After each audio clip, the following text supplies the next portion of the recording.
forgive me at the dark. Warahmatullahi wabarakatuh. Perkenalkan, nama saya Hanifah Fauzia, saya pendamping sosial dari Kabupaten Karawang. Dalam video ini saya akan membahas mengenai modul 2, pengelolaan keuangan dan perencanaan usaha. Dalam modul 2 ini terdapat 3 sesi. Sesi yang pertama yaitu mengelola keuangan keluarga, sesi kedua cermat meminjam dan menabung, dan sesi yang ketiga adalah memulai usaha. Nah, dalam video ini saya akan mensimulasikan langkah kelima dari sesi memulai usaha. Terima kasih, selamat menyaksikan. Ya ibu-ibu, kita lanjut ya ke dalam pembahasan selanjutnya. Pembahasan selanjutnya itu mengenai pemasaran. Nah ibu-ibu, di sini saya punya 4 poin. Ya, di sini poin pertama ada barang, yang kedua ada harga, yang ketiga ada lokasi, dan yang keempat adalah promosi. Nah, ibu-ibu, keempat poin ini adalah poin yang harus kita perhatikan dalam rencana pemasaran.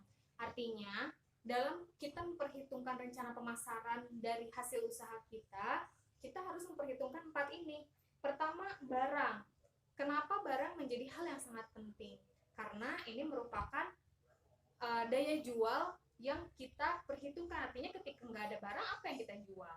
Ketika nggak ada jasa, apa yang kita jual? Nah, berarti ini adalah poin utama yang sangat penting. Selanjutnya yang kedua adalah harga. Pastikan harga yang kita miliki itu harga dapat bersaing dengan barang-barang yang lain. Selain barang yang bermutu, kita juga harus punya harga yang bersaing. Selanjutnya yang ketiga adalah lokasi. Setelah barangnya bermutu tinggi, harganya juga bisa bersaing, maka lokasi merupakan hal yang sangat penting. Karena percuma saja ketika barangnya sudah bagus, harganya sudah bagus, tapi lokasinya tidak bagus, maka tetap saja itu akan menjadi hambatan bagi usaha kita. Nah, yang terakhir adalah promosi. Nah, promosi digunakan agar orang-orang tahu apa yang kita jual, agar orang-orang tahu apa jasa yang kita keluarkan.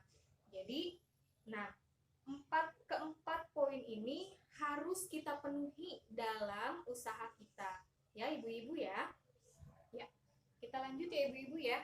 Kita lanjut, coba ibu-ibu lihat flip chart mengenai rencana pemasaran. Flip chartnya kita lihat ibu-ibu, sudah ketemu semuanya flip chartnya, sudah dipegang? Ya, sudah ya. Nah, lanjut ya. Di sini pertama, rencana pemasaran. Pastikan barang dagangan bermutu baik. Ya, kita lihat di sini jenis barang yang akan dijual apa, kualitasnya seperti apa. Nah, lalu selanjutnya kualitas barang seperti apa yang diinginkan oleh pasar. Nah, jadi barang yang kita jual itu harus sesuai dengan apa yang diinginkan oleh pasar. Artinya, apa yang orang-orang butuhkan adalah itu yang akan kita jual.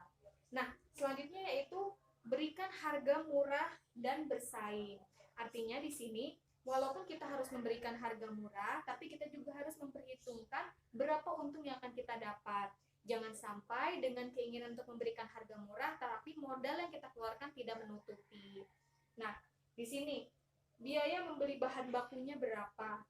Harga jual barang yang sejenisnya, artinya orang-orang menjualnya harganya kisarannya berapa? Nah, selanjutnya apakah harga jual yang kita keluarkan nanti apakah bisa memberikan untung untuk kita? Nah, selanjutnya ibu-ibu ya, cari lokasi berjualan yang strategis. Nah, lokasi penjualan harus mudah dijangkau, artinya harus ramai, banyak orang yang lalu lalang di situ. Itu memungkinkan kita untuk memiliki konsumen yang lebih banyak. Selanjutnya, biaya transportasinya diusahakan tidak memberatkan kita sebagai penjual. Selanjutnya, banyak calon pengguna jalan, artinya harus ramai di situ. Dan yang terakhir, tempat penjualan harus bersih, artinya apalagi kalau kita jualan makanan ya, maka tempatnya juga harus bersih, harus rapi, sehingga itu akan menunjang juga ke dalam barang-barang yang akan kita jual atau makanan yang akan kita jual. Nah, yang terakhir yaitu promosikan barang dagangan setiap saat. Nah, promosikan artinya kita, apalagi di zaman di sini kita bisa menggunakan menyebarkan informasi melalui selebaran atau media lain. Nah, kita harus kasih tahu nih, apa kita misalnya kasih tahu tetangga-tetangga, ibu saya jualan ini, bu saya jualan itu. Nah, itu juga merupakan salah satu cara untuk promosi, atau bisa juga memberikan diskon misalnya. Karena kita baru jualan, promosi kita oke, diskon nih, tapi diskon juga kembali ya, harus memperhitungkan untung yang akan kita dapat. Jangan sampai karena ingin diskon kita jadi malah merugi. Seperti itu, ibu paham ya? Dengan melihat flip chart yang tadi kita bahas, coba kita kaitkan dengan cerita Ibu Lili yang tadi ya. Cerita Ibu Lili dalam berjualan ikan.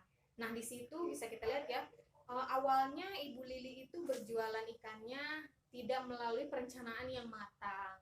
Nah, tapi seiring dengan berjalannya waktu, Ibu Lili menyadari, oh ternyata banyak sekali hal-hal yang harus diperhatikan dalam berjualan.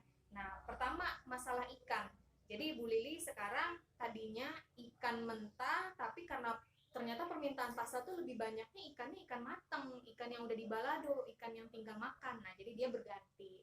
Selanjutnya, Ibu Lili juga mencari informasi melalui teknologi, misalnya dari radio, televisi, atau dari mana. Nah, itu juga hal-hal seperti itu, hal-hal seperti yang tadi kita bahas di rencana pemasaran juga, itu merupakan salah satu cara yang dipakai Ibu Lili sehingga ia bisa berhasil dalam memperbaiki usahanya dalam menjual ikan. Nah, kita lanjut ya ibu-ibu ya. Selanjutnya, tadi kan kita udah bahas mengenai promosi ya ibu-ibu ya. Nah, sebenarnya dengan kemajuan teknologi, kita lebih gampang untuk promosi. Karena kalau dulu kan biasanya kita kalau mau usaha harus punya toko ya. Harus sewa toko, harus sewa kios. Nah, tapi dengan kemajuan teknologi kita nggak perlu lagi. Artinya kita punya solusi lain. Nah, bisa melewati online. Jadi ibu-ibu bisa promosikan barang-barang dagangannya atau jasa-jasa yang ibu keluarkan itu bisa dipromosikan melalui media online. Seperti apa ibu-ibu? Bisa lewat sosial media, bisa lewat Facebook, Instagram, atau juga bisa melalui e-commerce yang suka ibu-ibu lihat di TV itu ya, seperti ada Bukalapak, Tokopedia, ada juga Shopee. Nah, seperti itu. Nah, itu juga sebenarnya baik untuk kita manfaatkan dalam kita membuat sebuah usaha yang baik. Seperti itu ibu-ibu ya. Nah, hal yang perlu saya tekankan di sini adalah dengan rencana pemasaran yang baik, dengan rencana pemasaran yang matang, itu akan mengurangi resiko kita mengalami kerugian ya ibu-ibu ya. Jadi ibu-ibu ketika kita akan memulai usaha, kita harus ya tadi 4 poin tadi yang sangat penting itu merupakan hal yang harus kita sangat perhatikan. Nah, sehingga insya Allah mudah-mudahan usaha kita lancar dan bisa memberi nafkah yang lain untuk keluarga kita untuk menjadi lebih baik. Nah, jika kita sudah memiliki perencanaan usaha yang baik, nah selanjutnya kita terjun ke dalam dunia usahanya. Nah, setelah kita terjun ke dalam dunia usaha, hal yang sangat kita harus perhatikan adalah pengelolaan keuangan. Jadi, dalam pengelolaan keuangannya kita juga harus harus baik agar usaha kita juga keuangannya sehat. Artinya bisa memberikan keuntungan kita dan juga bisa digunakan untuk memutar kembali modal yang harus kita gunakan untuk usaha selanjutnya. Ibu, semoga apa yang saya sampaikan mengenai tentang rencana pemasaran bisa Ibu aplikasikan atau Ibu terapkan dalam kehidupan sehari-hari. Artinya ketika Ibu memulai usaha, bisa gunakan tadi cara-cara yang saya kasih tahu di dalam pertemuan ini. Ya, paham ya Ibu semuanya ya?